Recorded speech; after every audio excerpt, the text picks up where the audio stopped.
Hello and welcome to UPSC Path. So this is going to be the second weekly quiz video of November month. इससे पहले जो है हमने first weekly quiz video नवंबर महीने के लिए हम ऑलरेडी अपलोड कर चुके हैं, जिसमें आपको फर्स्ट वीक ऑफ नवंबर से रिलेटेड करंट अफेयर्स के रिस्पेक्ट में हमने कुछ क्वेश्चंस बनाए थे जो कि काफ़ी अच्छे थे। एंड अगर आप ये देख रहे हैं तो इससे पहले मैं चाहूँगा कि आप वो वीडियो ज़रूर देखें एंड उसमें जो दिए गए क्वेश्चंस हैं उनको अटेम्प्ट करें। सो इस क्विज़ की बात करते हैं एंड बिना किसी देरी के आते हैं हम अपने सबसे पहले क्वेश्चन पर। So as you can see the first question on your screen. तो मैं चाहूँगा कि आप वीडियो पॉज करके पहले इसे अपने आप से अटेम्प्ट करने की कोशिश करें। तो हम देखते हैं इस क्वेश्चन को, तो step by step and statement by statement हम यहाँ पर मूव करेंगे। सो फर्स्ट स्टेटमेंट कहती है कि इंडिया के पास जो है फुल सोवरेनिटी है उस एयर स्पेस में जो कि आपके कॉन्टिजियस जोन में पड़ता है under UN close. And the second statement said that UN close was signed in 1982 and came into force in the year of 1994। So if यहाँ पर मैं बात करूँ फर्स्ट स्टेटमेंट की, जिसमें कह रहा है कि इंडिया के पास फुल सोवरेनिटी है ओवर इट्स एयर स्पेस। सो यहाँ पर मैं बता दूँ कि कॉन्टिजियस जोन के अंदर जो भी पड़ता है, यानी कि 12 nautical miles after the territorial सी जो है कॉन्टिजियस जोन में आता है, तो उसके अंदर जो है ईच कोस्टल स्टेट्स के पास जो है जुरिसडिक्शन होती है only over the surface sea floor and the seabed. लेकिन यहाँ पर एयर स्पेस जो है यहाँ पर इंक्लूड नहीं होता। तो फर्स्ट स्टेटमेंट जो है यहाँ पर रॉन्ग हो जाती है and the second one is correct. UN close जो है आपका 1982 में साइन किया गया था, 1994 में जो है ये आपका फोर्स में आ गया था। So answer of this question is the B option. तो यहाँ पर हम इस क्वेश्चन से रिलेटेड जो इशू करंट अफेयर्स में है उसके बारे में पढ़ते हैं। रिसेंटली क्या हुआ कि गुजरात साइड से जो है फिशर्समैन जो थे अपनी बोट में जो है पाकिस्तान की टेरिटोरियल सी में एंटर कर जाते हैं एंड वहाँ पर जो है उनकी पाकिस्तान मैरीटाइम सिक्योरिटी एजेंसी द्वारा जो है उन पर बुलेट शूट कर दी जाती है, जिसमें जो है एक फिशरमैन की यहाँ पर हत्या हो जाती है, मर जाता है and the other two were get brutally injured. तो यहाँ पर हम यूएन क्लोज की भी बात कर लेते हैं। यूएन क्लोज जो है इसका मतलब है united nation convention of the law of sea. जैसे कि मैंने आपको क्वेश्चन बताया कि ये जो 1982 में साइन की गई थी एंड इफ़ेक्टिव कब बनी थी, इन द ईयर ऑफ 1994। तो ये जो कन्वेंशन है आपका एक फ्रेमवर्क प्रोवाइड करता है for the state jurisdiction over the maritime spaces, यानी कि पानी से रिलेटेड इशू में यहाँ पर आपकी बाउंड्रीज जो है यहाँ पर क्लासीफाई की गई है यूएन क्लोज के अंडर। एंड यूएन क्लोज के अंडर जो जो यहाँ पर क्लासिफिकेशन की गई है उनके रिस्पेक्ट में states that means the member countries उनकी क्या क्या रिस्पॉन्सिबिलिटी बनती है, ये सब जो है यूएन क्लोज के अंदर यहाँ पर डिफ़ाइन किया गया है। सो यूएन क्लोज द्वारा जो यहाँ पर क्लासिफिकेशन की गई है इसके अंडर 5 तरह की आपको क्लासिफिकेशन देखने को मिलती है, which are the internal waters, territorial sea, contiguous zone, exclusive economic zone, high seas. तो internal waters and territorial sea की अगर मैं बात करूँ, यहाँ पर जो है स्टेट्स दैट मीन्स जो मेंबर कंट्रीज़ हैं उनके कोस्टल स्टेट्स जितने भी पड़ते हैं उनकी जो फुल सोवरेनिटी यहाँ पर पड़ती है over air space and the maritime spaces. But in the contiguous zone जो कि आपकी टेरिटोरियल सी से आगे 12 नॉटिकल माइल्स तक जो आपका डिस्टेंस पड़ता है उसे हम कॉन्टिजियस जोन में काउंट करते हैं as per under UN close. उसके अंडर जो है स्टेट को सिर्फ जुरिसडिक्शन है ओवर द सी बेड, यानी कि सी बेड एंड सी फ्लोर के ओवर आपको जो है कोस्टल स्टेट्स को यहाँ पर जुरिसडिक्शन प्रोवाइड की गई है, लेकिन यहाँ पर एयर स्पेस रिलेटेड कोई जुरिसडिक्शन यहाँ पर प्रोवाइड नहीं की गई। एंड जो कॉन्टिजियस जोन है वो यहाँ से आपकी इंटरनेशनल स्पेस एयर स्पेस जो है शुरू हो जाती है। तो इंटरनेशनल एयर स्पेस का मतलब यही हो जाता है कि आपकी जो नेशनल जुरिसडिक्शन बनती है एयर स्पेस पर ये यहाँ पर ख़त्म कर दी जाती है। तो नेक्स्ट हम मूव करते हैं अपने नेक्स्ट क्वेश्चन की तरफ। So the second question again there is a true statements. तो स्टेप बाय स्टेप हम यहाँ पर मूव करते हैं। तो फर्स्ट स्टेटमेंट कहता है कि UAE Yeah, that is the United Arab Emirates is the federation of 7 emirates, which is the true statement. And the second one says that Khartoum is one of the 7 emirate of UAE. तो खार्तुम के बारे में कहा जा रहा है कि ये जो है आपकी यूएई के 7 एमिरेट्स में से एक है.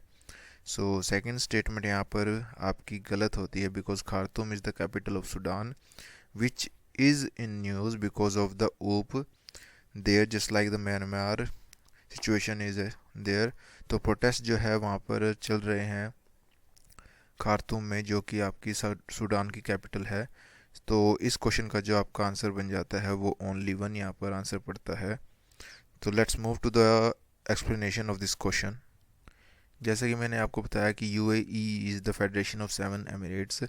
उन 7 एमिरेट्स के यहाँ पर नाम जैसे कि मैंने आपको प्रोवाइड किए गए हैं, उनके नाम हैं Abu Dhabi, Sharjah, Dubai, Ajman, Al Quwain, Fujairah and Ras Al खमै. तो यूएई रिसेंटली उन्होंने जो है एक लो यहाँ पर पास किया गया है, उनके द्वारा लो पास किया गया है जिसके अंडर जो नॉन मुस्लिम पॉपुलेशन यूएई में रिसाइड करती हैं, तो वहाँ पर जो है उनको प्रोवाइड किया गया और अलाउड कर दिया गया कि वो वहाँ पर marry, divorce and joint custody of child वहाँ पर पा सकते हैं अंडर सिविल लॉ, जो कि न्यू लॉ यहाँ पर पास किया गया उसके बारे में बात कर रहे हैं इन अबू धाबी. तो यहाँ पर सिर्फ अबू धाबी की बात हो रही है, विच is the one of the 7 Emirates. So keep that in mind, that is कि अबू धाबी में ही ये सिर्फ लॉ अभी है. तो खार्तूम को जैसे मैंने बताया यहाँ पर कैपिटल है आपकी सूडान की, जहाँ पर वो protest is going on. So let's move to the next question.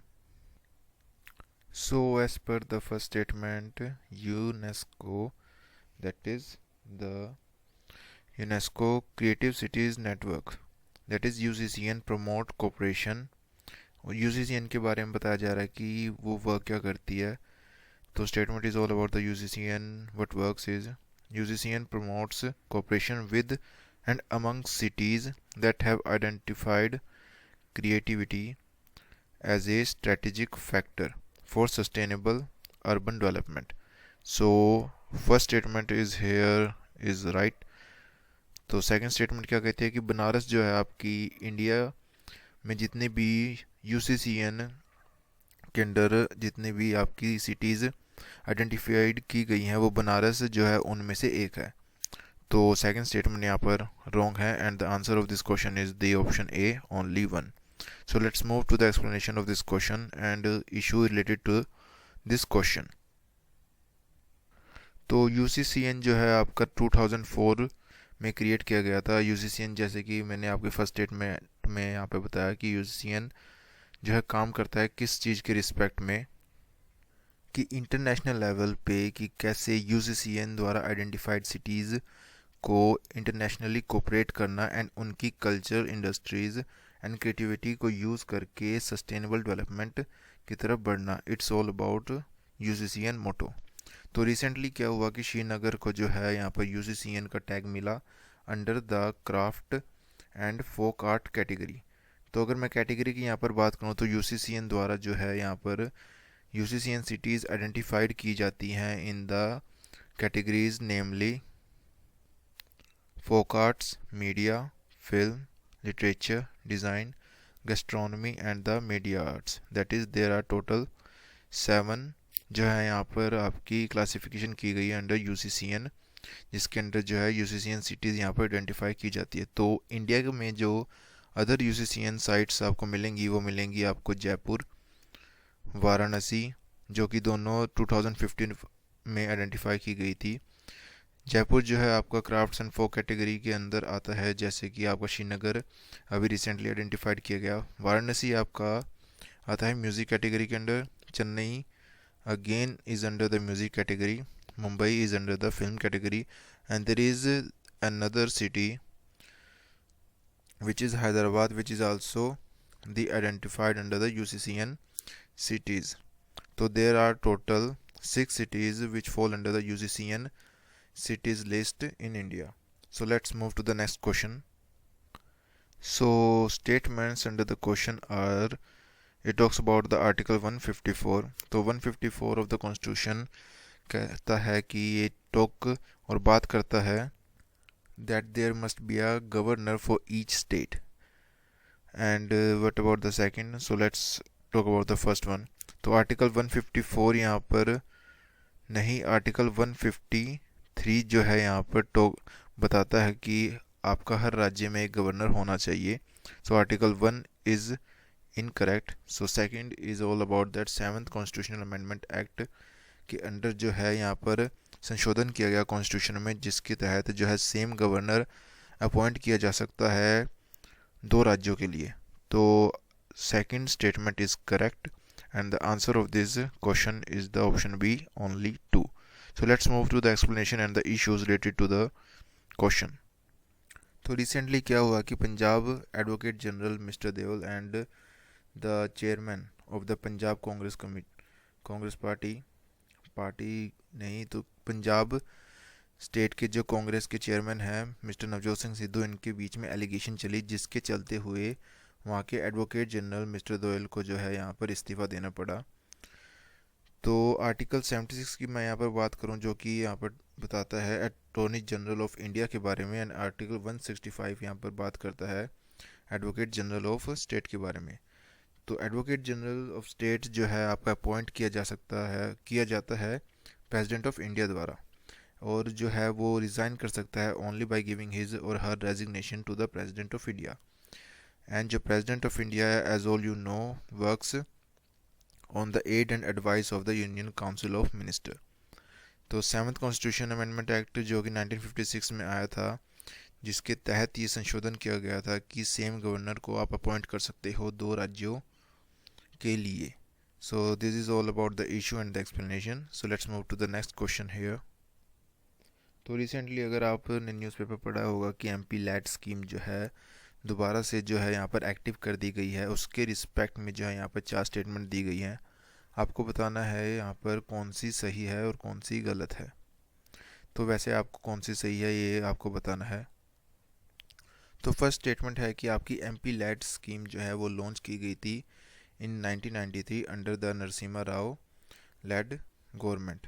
तो यहाँ पर स्टेटमेंट ए जो है यहाँ पर बिल्कुल सही है. व्हाट अबाउट सेकंड स्टेटमेंट कहती है कि एमपी लैट स्कीम जो है कंटिन्यू रहेगी टिल 2025 एंड 26.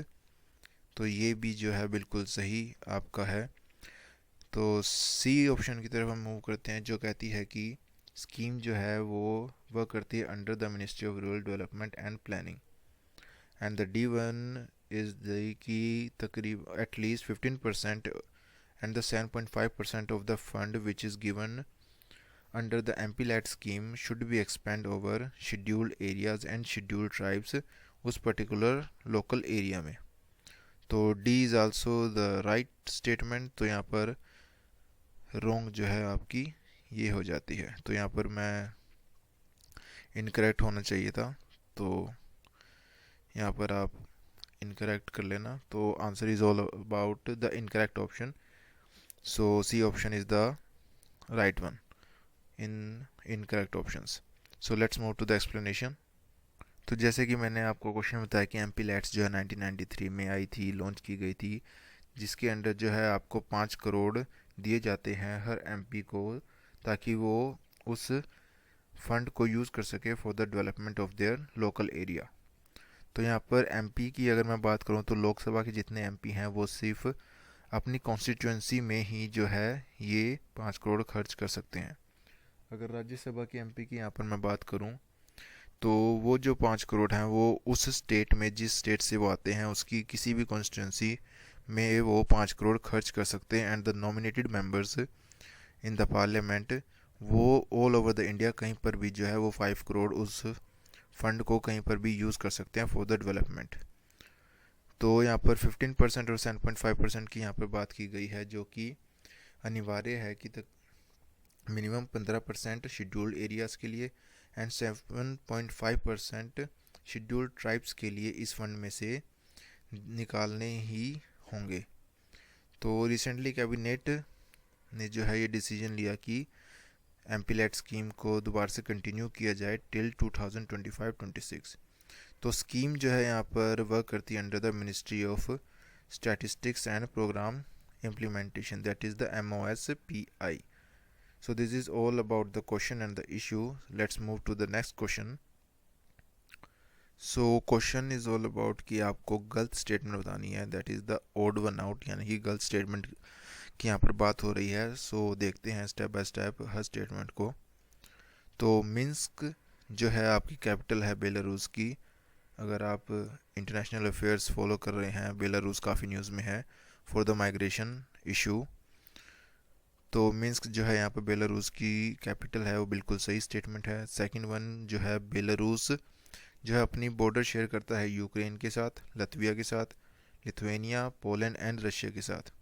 तो सेकंड भी यहाँ पर बिल्कुल सही स्टेटमेंट दी गई है. Third one is the Belarus is the member of CSTO. CSTO जैसे कि आपको पता होगा, it's just like the NATO, जो कि आपकी 1998 में सामने आई थी बाय द रशिया. तो Belarus is also a member of CSTO. तो यहाँ पर थर्ड स्टेटमेंट भी सही है. So fourth one is the incorrect one. Dnieper river जो आपकी सिर्फ बेलारूस और यूक्रेन में नहीं, रशिया में भी जो है आपकी यहाँ पर फ्लो करती है. So fourth one is the incorrect statement. So let's move to the other question. तो जैसे कि आपको पता ही होगा, COP26 that is the conference of party की 26th मीटिंग जो अभी यहाँ पर ग्लासगो स्कॉटलैंड में होकर हटी है. तो उसके रिस्पेक्ट में जो है क्वेश्चन के लिए यहाँ पर स्टेटमेंट दी गई है. आपको बताना है कौन सी सही है कौन सी गलत है. तो COP26 के ख़त्म होते होते यहाँ पर उन्होंने COP27 और COP28 की लोकेशन के बारे में भी यहाँ पर बताया था. तो उसके अंडर जो है COP27 की यहाँ पर बात की गई कि वो जो है आपका UAE में हेल्ड होएगा. COP यानी कॉन्फ्रेंस ऑफ पार्टीज़ का 27th session as per the statement one. तो first one statement is the incorrect. Second one is India will fulfil 500 gigawatts of its non fossil fuel energy requirement by 2030, which is the correct one. तो 500 gigawatt की अगर मैं यहाँ पर बात करूँ, तो पहले जो थी ये 175 गीगावाट तक थी 2022 तक, जो कि इंडिया ने एनहांस कर दी थी, इंक्रीज़ कर दी थी 450 गीगावाट तक. जो है वो non fossil fuel energy requirement यहाँ पर फुलफ़िल करेंगे 2030 तक. एंड रिसेंटली COP26 में इसका दायरा और बढ़ा दिया गया और 50 गीगावाट ऐड कर दी गई. यहाँ पर टोटल 2030 तक जो इंडिया ने लक्ष्य रखा है वो 500 गीगावाट तक non fossil fuel energy requirement fulfil करने का यहाँ पर रखा है.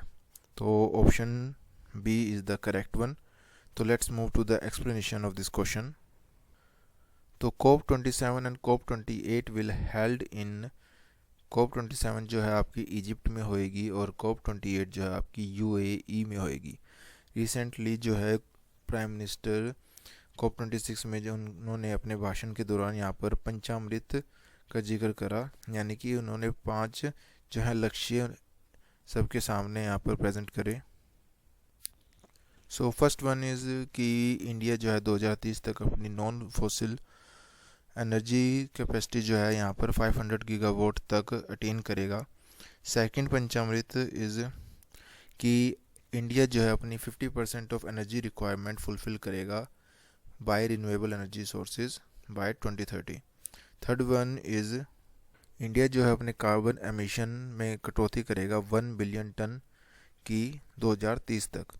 एंड फोर्थ वन इज़ कि 2030 तक इंडिया जो है अपनी carbon intensity of its economy reduce करेगा 45% तक, जो कि प्रीवियसली 35% पर रखी गई थी.